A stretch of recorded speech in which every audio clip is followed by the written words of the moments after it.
In order for you to achieve the best results, you need the right environment.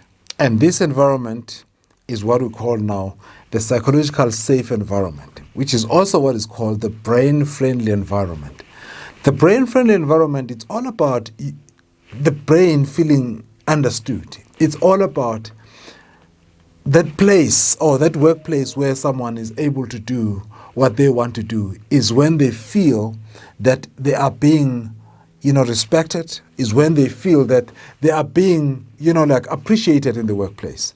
And when someone feels that they've got a question to ask and they can ask that question without any retaliation or anything that is being done to harm them, that is something that psychological safety is about. So when you talk about a psychological safe environment, we are talking about that environment where people are able to speak up their minds, where people are able to share their opinions and their ideas to the benefit of the company without really feeling that someone is going to judge them, or they will feel excluded, or they will feel embarrassed, or they will feel that, they are now treated differently.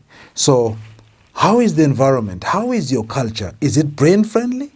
Then if it's not, this workshop is going to help you to learn how to really make your environment brain-friendly in order for your team to be able to perform at its best.